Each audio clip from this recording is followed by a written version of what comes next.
So in 2022, an individual by the name of Hareeb Al-Saq wrote an article regarding the pairing algorithm on Arena, thinking to determine if ELO ranking played a role specifically in matching. Did it try to evaluate a player's strength, match him with similarly situated opponents? Did it match based strictly on this level? Arena apparently used a standard implementation of what they called the Glyco2 rating system, except the system had a bug that was never fixed. Look, I'm not going to bore you with all the details in this intro, but let's summarize the whole thing to say that in the end, we found that the serious constructed rating, the ELO, played a role, and that tanking your win rate would actually allow you to make speed runs to Mythic under easier circumstances in subsequent seasons. Is this system still in place? We're not sure, but it was a year ago. There are things that have been written about it since. We suspect it's still there. Will it help you become a better tournament player in Magic? Not if you're trying to prepare for competitive, actually qualify for something. If you're a content creator trying to grab inflated win rates, though, I don't know. It might make you look better than you are. Welcome to the MTG Rebellion. I'm Max Damage. I'm here with a couple of guests from the MTG Rebellion. We've got Guild Mage, Griffin Rider MTG, and we've got Optimal MTG, who's been a frequent guest on this show. Welcome, both of you. Let's get right into it.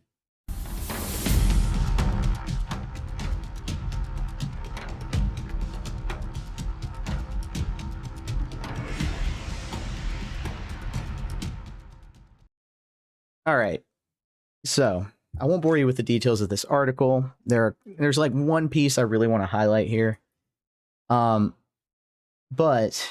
before we get into it, how are each of you doing? Griffin Rider, how have you been? Been great. Got a real quick reminder over the weekend how much harder it is to play in paper than in digital formats. But Oh wow. other than that, we're doing good. We're having a good fall. Okay, well that's good to hear. The weather is changing. It's time for new things, and I think paper MTG is definitely something worth going back to and giving a try. If you've been stuck in the digital arena for quite some time, like I have. Optimal, how are you today? What have you been up to?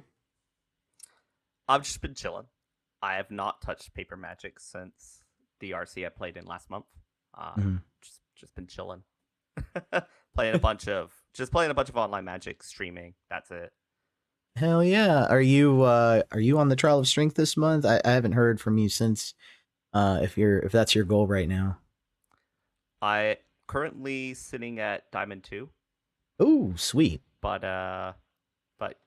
just trying to build. It's like one of those things. I'm like gotta prep myself to want to play ladder on Arena because generally I'm not a fan of doing it because the grind is really annoying. I'd rather play like a 6-round tournament than like 8 rounds, 10 rounds of like digital play. But yeah, it is a grind. So today's article will definitely be pertinent to your efforts recently in trying to break Mythic and Arena. And to everybody at home who's just a daily grinder. I know Arena has a couple of different crowds, right?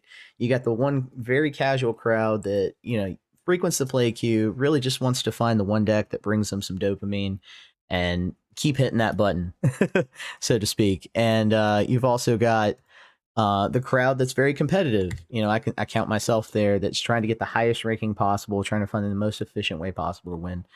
And sometimes those crowds clash online. Sometimes there's a divergence of opinion on things, but I think this in particular hits everybody.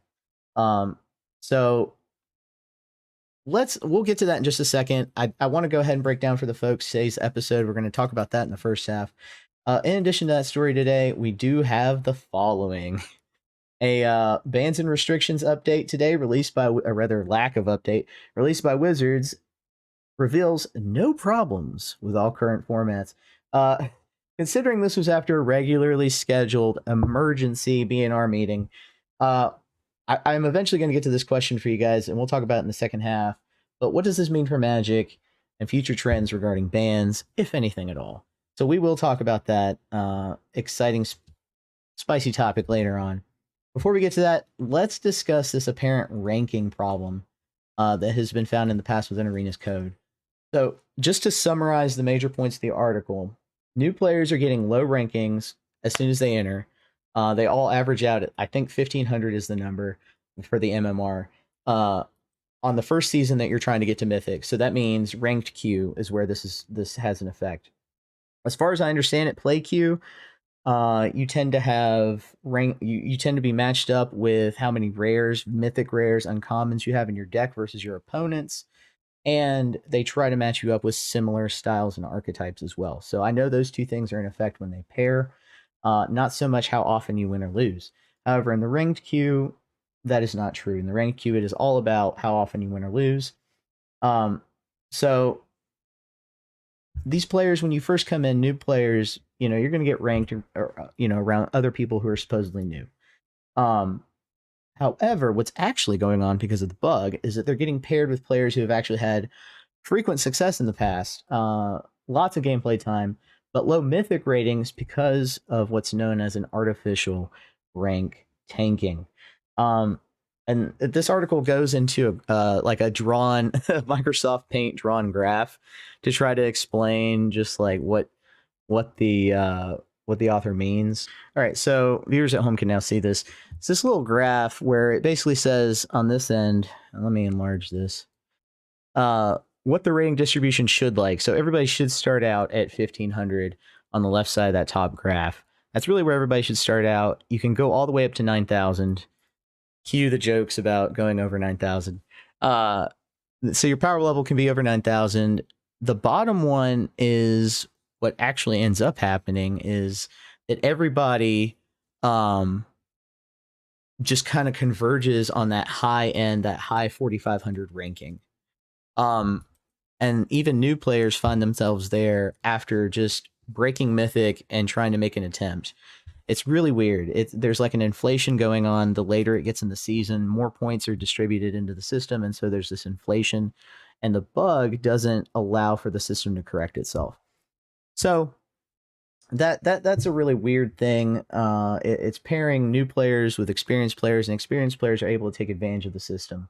The distribution of ranks have been bugged for some time, according to the article, allowing players to artificially deflate their ranking. Let me begin just by going to this one quote right here. And I'll read, this is the only portion I want to read aloud, and then I'll turn to our guest here, our guests, and see what they make of this. This is basically summarizing himself. This is why new players often make it to Mythic one time easily with functional but quite underpowered decks. They make it before their serious constructed rating has crossed the giant gap from 1500 to the cluster where established players reside. Then once they've crossed the gap, they mostly get destroyed. This is also why taking the rating is effective. It's possible to tank thousands of points and get all the way back below the noob entry point. I've said repeatedly that my matchups after doing that were almost entirely obvious noobs and horrific decks, and now it's clear why. So I want to turn to my cast here. Let me ask this first question to you, Optimal. Especially since you've mainly played on MTGO, coming over to Arena. I know you've had your share of experiences on Arena that you've spoken about in the past. Does this speak to your experience of Arena trying to make it to Mythic? What kind of opponents are you encountering? Overpowered, underpowered? What are your experiences regarding just your experience of Arena in this? Unless I go like on a massive tanking spree, like I've never actually gone ahead and done that.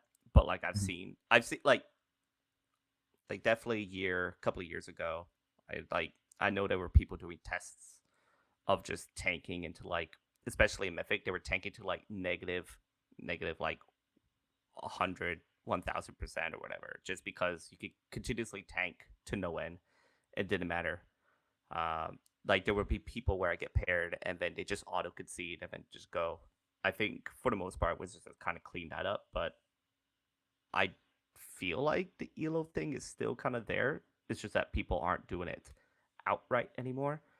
But at least from my experience, generally I'm seeing like a lot of just kind of like mid-range decks of different play levels. Not necessarily. I rarely pair against a deck that's not meant to be there, kind of thing. Okay. So it's been treating you fairly. Like you've been pretty equally matched with your opponents, you would say. Yeah. Okay. For the most part. Okay. but it's just such a grind. Oh yeah, no doubt about that. I think that's true for everybody. I Oh man, just don't have the time to commit. Yeah, I feel that. Like, unless your name is Crokeys and you're playing mono red, it is a grind. All right, Griffin Rider MTG, talk to us about your experiences on Arena, and whether you felt the effects of this or not. My experience isn't far off from what Optimal said. I see meta decks. I see people who know how to pilot those meta decks, and all the way from gold to diamond, it's people know what they're doing right now. So maybe they fix the issue. Maybe people just aren't taking advantage of it as much. It's not really something that I concern myself with. I'm gonna sit down and I'm gonna play the best game I can, whether it's against somebody who has the worst ranking or the best ranking. So I don't know. Yeah, to a competitor, you got to imagine this doesn't matter at all, right? You're just going to play whoever's in front of you. And if you can't beat them, that's a competitor thinks about it differently than your standard casual player, right? Like, we're going to blame ourselves more than we're going to blame our opponent or the game environment or bad luck. We're going to look for ways to tune our decks up and make better decisions, that kind of thing. So you got to imagine it doesn't affect somebody who's in there to compete. I will speak to this portion of it. I'm not playing devil's advocate, and I'm not saying that it's true.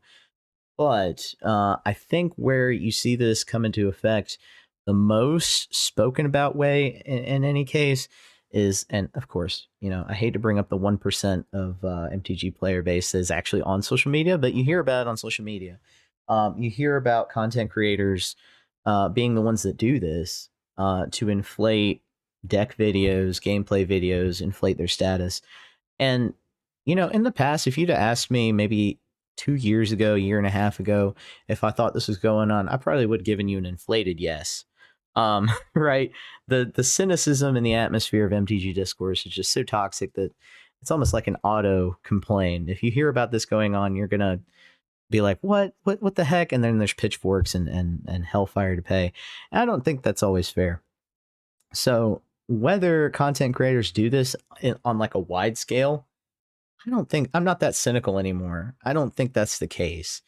Maybe on a very acute scale, right? Some people have been caught doing this, and like you said, this was a news story officially from Wizards months ago that this was happening. Maybe they fixed it, because I do recall hearing that they were clamping down. There was an article they released. I should probably go find it, but there was an article they released where they said we're clamping down on people who are auto conceding, and that's what they called it at the time, for the sake of having an easier run to Mythic. So I don't know. Somebody was doing it. Somebody got caught doing it. Whether it was content creator or just your regular spike, I can't speak to that. But there certainly was a lot of suspicion months ago that it was content creators primarily doing this. What were you going to say? Sorry, yeah. So, well, I mean, what they used to call it was called win trading.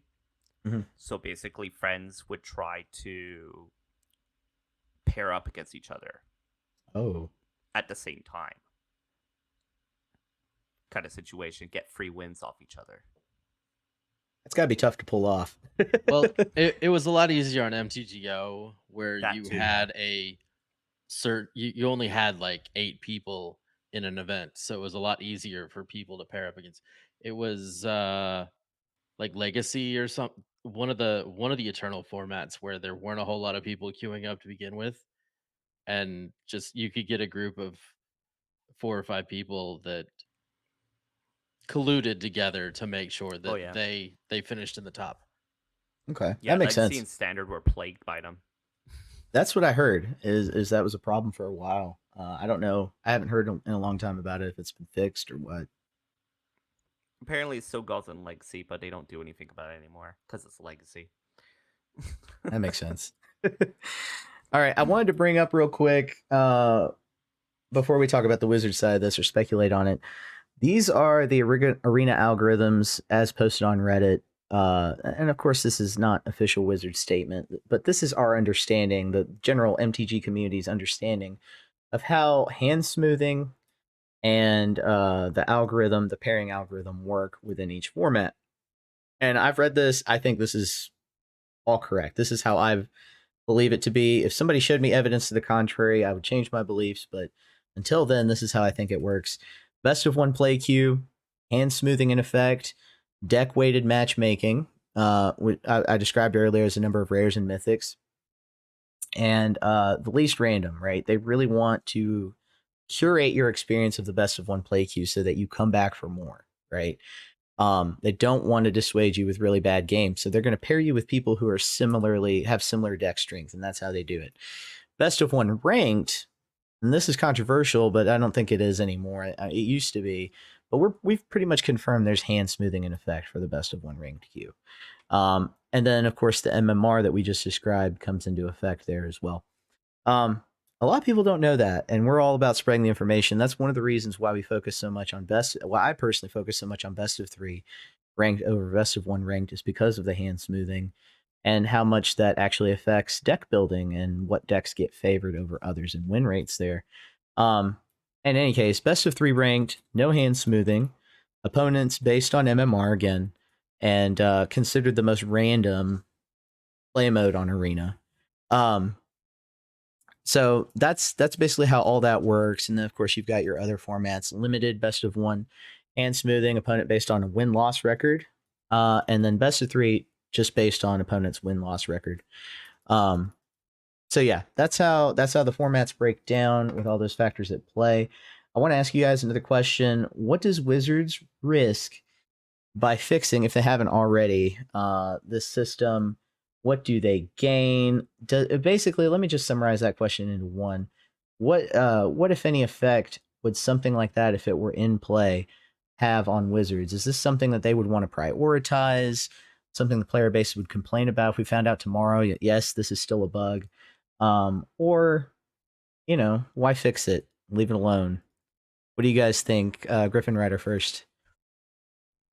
I think on the greater whole of Arena players, they either don't know it exists or don't care.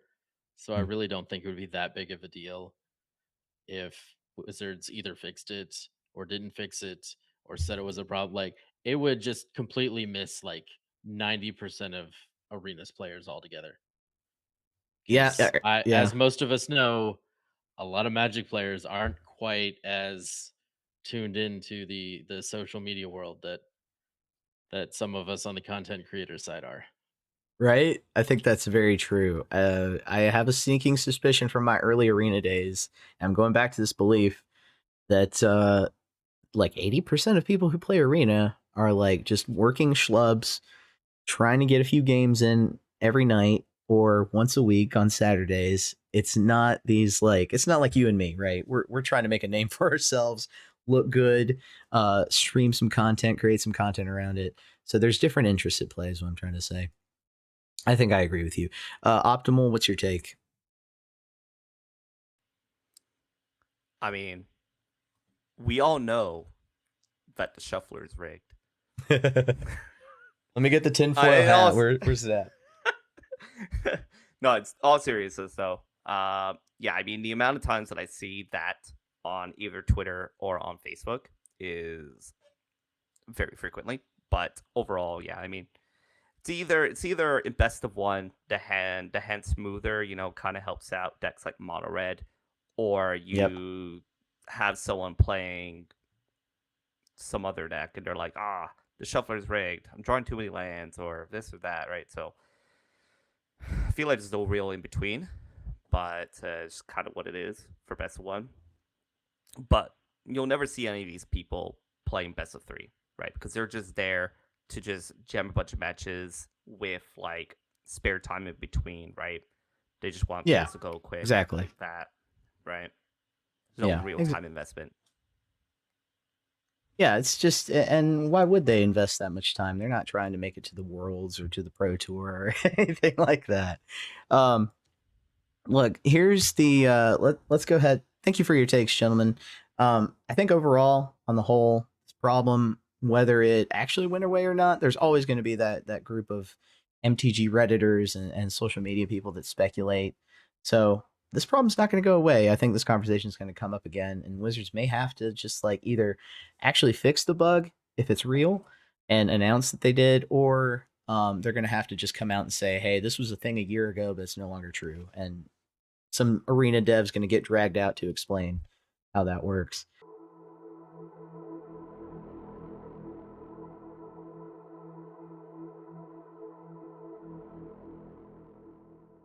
But in any case, I want to get to this lack of a ban and restriction announcement. A topic that we can speculate even less about, especially since last week where we did speculate a lot. And boy, do I feel dumb now having any sort of hope that they were going to do anything this week. The BNR update just dropped with no changes being established. I've heard it said this was strictly in case of an emergency in game balancing. It was after an emergency meeting only, whatever that means, whatever qualifies for an emergency in the format. Here's my question to you, gentlemen. Should they still have applied bans? And if so, which ones? I'll start with Optimal. What do you think? I'm very upset that there were no bans. However, I'll probably speak for a lot of people that I've seen, is that they should have at least given us something, like a paragraph or two stating why they chose not to ban anything and things that are still on the radar, because that's what they did the last time, right? The last announcement that we had. When they unbanned Preordain, they at least wrote a few paragraphs stating these are on our map to look for potential bannings in the future, maybe, right? But this time there was nothing. All they did instead was, hey, here's some play boosters. And then link to your draft experience is going to get a lot worse, but it's fine. What are play? Oh, they wrote a lot about play boosters, boy. Yeah, look at this. That's where all that went. No, in reality, no. Ooh. Yeah, in reality, though, I was hoping for a Shieldred ban.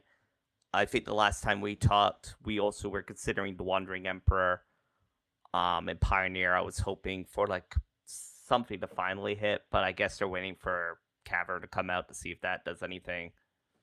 Then Modern, it's a crap show at this point. I don't even know what to touch at this point. I feel you, man. I'm in that crowd. I wanted at least something rather than, I even said that last week, something rather than nothing. I think part of me knew what was going to happen. Griffin Ryder, talk to us about your take. Yeah, well, I mean, first off, shout out to Luis for getting those rebalances right. He was spot on with that. Yeah. But I mean, I think we're all a little disappointed that there won't be a little shakeup in our formats. But at the same time, I get it too, because there's really no one deck in. Is there a deck in any format that's so oppressive that they would have to ban it out of the format? I mean, we could all argue that Fury is a problem, and it's there, and but at the same time, again, it's not in every deck. It's not a build around card. There's plenty of decks out there that are getting first without the elementals. They're getting first without Karn. Like, it kind of sucks to see a very stagnant meta like we have been for a while, but at the same time, like, there's not much we can do without injecting new life into the formats. Yeah. You're right. As much as I hate to say it, that second part of what you said is right. That it would have been nice to have a little shakeup, but things are a lot healthier on average than they typically are, right? At this point in the year. Just speaking from being a big standard player, we just recorded the state of the meta, and one of the things I said was in my predictions is it's a healthy standard. By two of the metrics that you typically go by, one is how many archetypes are we tracking? How many archetypes are tier 1, tier 2? And by that metric, this week we tracked 12, and it's always been at least 2-digit numbers, like every week, Wilds of Eldraine. And then the other metric, people will look at that and be like, yeah, but the same cards are getting play in each of those decks. There's a Sheldred in all those decks, for example. And even by that metric, think about like the number of cards from Wilds of Eldraine that are seeing standard tier 1, tier 2 play. If the new set is seeing a lot of play, and then are there any cards from older sets that weren't getting any play that now are? And I can point to some examples of that as well. So it's wild, man. Like, we've gotten used to a certain standard, no pun intended, when it comes to standard in terms of how many like decks you are viable and you get to play, and that number's gone up over time. So I don't know. I think things are healthier than people would have you believe on social media. And again, that's less than 1% of the community. The majority of the community is just like playing what they feel like playing. Speaking of which, let me get to our final question for you guys, because DreamHack's coming. There's going to be a chance to qualify with Pioneer, so I'm thinking about what deck to start practicing with. I've got a few decks built. Let me ask Optimal first. All right, if you had to play in a Pioneer RCQ tomorrow, what would you bring and why?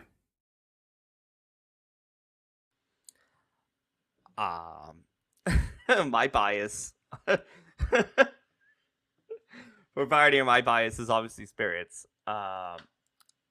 Honestly, though, if I were to drop spirits tomorrow, right, and try to figure something else, I've been messing around with a bunch of mono green online. So, but Devotion? Yeah, Nykthos, Karn, the problems. Yeah. Good deck. I think. Yeah, because I spent so much time playing spirits, I've honestly kind of like wouldn't exactly know where I'd want to start at this point, considering every BNR announcement. I'm like, okay, this time's the time. Someone's gonna get hit. If I buy into either black red, sack or mid, or if I buy into mono green, I'm just flat out worrying that something from that deck's gonna get banned, and I've wasted like I don't know what it is, $500 to $800 just down the drain kind of situation, right? So I probably should have been a little more, I guess, open with that kind of thing. But I think once Ixalan comes out, I am very interested in revisiting humans. Oh, okay. So I think that's on my radar. Okay. So I would consider practicing humans at this point, just because I think Cavern of Souls slots right into that deck very easily, and it's free. It's a free card to just play in there. Okay. Regardless if it's very good or very bad. It's just so many matchups where if there is random counterspells running around, especially against like spirits, or sometimes the Lotus Field deck, right, just runs like Jwari Disruption, just being able to get through those force spikes, right, is very, very good. Okay. That's something I've considered. I won't give away just yet what I've really considered, but because I want to hear from Griffin Rider first. What are you practicing with? What are you thinking about right now in Pioneer? If I had to play a Pioneer deck tomorrow and feel comfortable with it, it's Rakdos mid. That's the deck that I have the most experience with, kind of across multiple formats. Like Rakdos mid plays the same in Pioneer as it does in Explorer, as it kind of did in Standard earlier this year. It's a very consistent play style with just a few minor card changes.